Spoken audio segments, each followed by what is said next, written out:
नमस्कार मित्रांनो, आपल्या भारताचे कृषी मंत्री शिवराज सिंग चौहान यांचा हा व्हिडिओ आहे. लोकसभेत त्यांनी निवेदन दिलेलं आहे शेतकऱ्यांच्या उत्पन्नाबद्दल. तो व्हिडिओ फक्त 21 सेकंदाचा आहे, तो तुम्ही ऐका.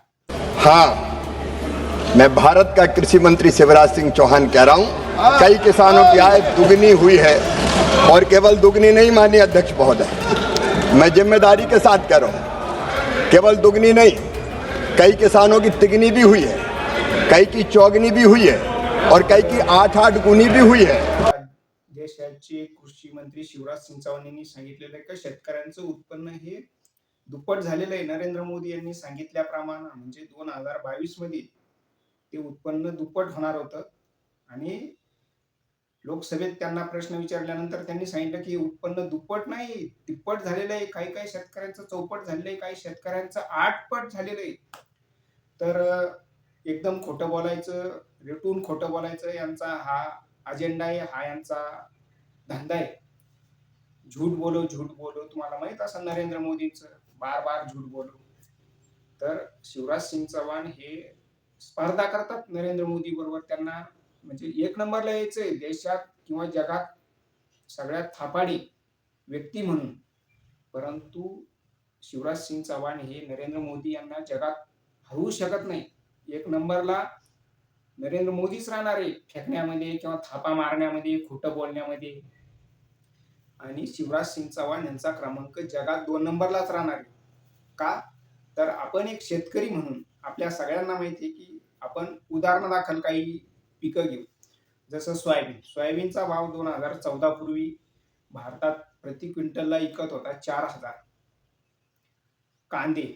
कांद्याचा 2014 पूर्वीचा बाजार भाव होता प्रति क्विंटल म्हणजे शेतकरी विकत होता ₹2,000 प्रति क्विंटल. तसंच कापसाचा भाव होता 2014 पूर्वी ह्या भारतामध्ये ₹8,000 प्रति क्विंटल. आणि आज किती विकतो? सोयाबीन आहे 4-4.5 म्हणजे 10-12 वर्षानंतर बरं का. त्याच्यानंतर कांदा आहे ₹1,000, कापूस ₹7,000.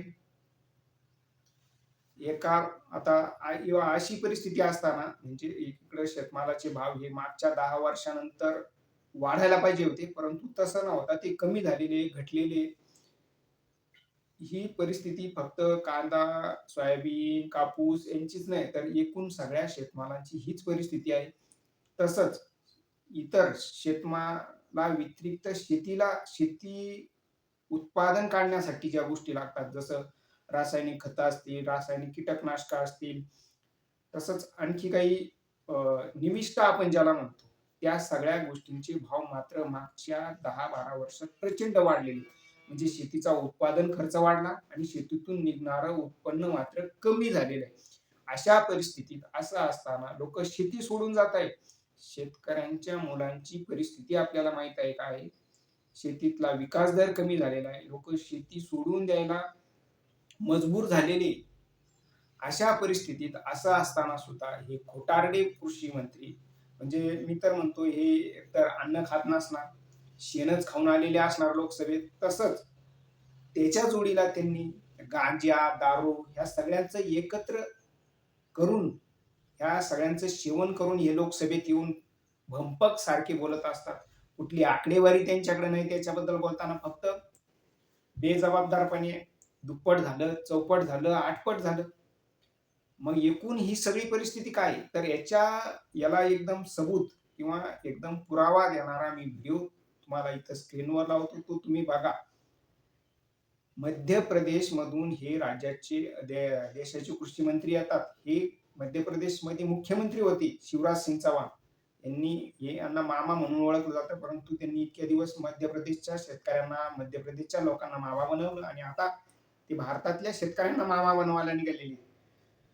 तर जर उत्पन्न चौपट झालेलं आहे, आठपट झालेलं आहे असं हे शिवराज सिंग चौहान सांगतात, तर हा व्हिडिओ बघा. ह्या व्हिडिओमध्ये मध्य प्रदेश मधल्या वीज बोर्ड आहे, त्या वीज बोर्डाने ह्या शेतकऱ्याची वसुली केलेली लाईट बिलाची. ती दादी आपका वसुली कशी पासबुक केलेली आहे? घरेलू बिल तर बकाया त्या है उसके शेतकऱ्याचा लिए कुकी ट्रॅक्टर करने घेऊन आए हैं कि गेलेलं आहे ट्रैक्टर ले तिथं जा वीज रहा है? मंडळ किंवा वीज बोर्ड.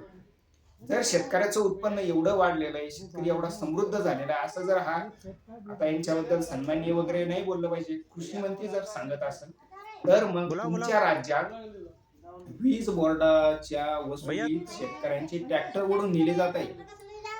हे तुम्हाला दिसत नाही का? तुम्ही शेण खाऊन लोकसभेत स्टेटमेंट देता का? खोटं बोलण्याची तुमची जी काही परंपरा आहे किंवा जी संस्कृती आहे ती तुम्ही इथं दाखवलेली आहे. हा भारतीय शेतकऱ्यांचा, भारतातल्या शेतकऱ्यांचा अपमान आहे. कुठल्याही शेतमालाला भाव नसताना शेतकऱ्यांचं शेतीचं उत्पादन किंवा उत्पन्न कमी झालेलं असताना मात्र निर्लज्जपणे हा शिवराज सिंग चौहान लोकसभेत सांगतो की शेतकऱ्यांचं उत्पन्न आठपट वाढलं. म्हणजे इतकं खोटं बोलायचं त्या गोबेल सारखं. खोटंच खरं वाटलं पाहिजे नरेंद्र मोदी सारखं. जे खोटं आहे तेच सत्य वाटलं पाहिजे असं यांना वाटतं. तर यांची ही पोलखोल केलेली आहे आपण. म्हणजे मध्य प्रदेशमध्ये वसुली अशा प्रकारे केली जाते. म्हणजे वीज बिलाची किती भरपाई असू शकते त्यांची, पण त्यांनी तो चक्कर ट्रॅक्टर उडून नेलेला आहे.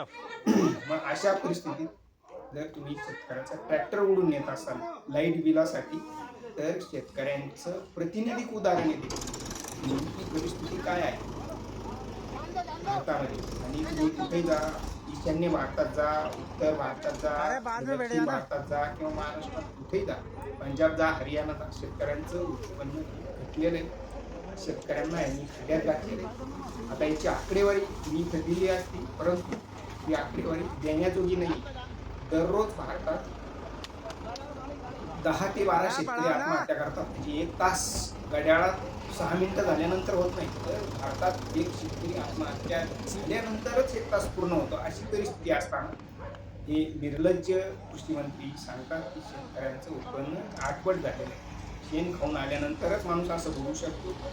धन्यवाद.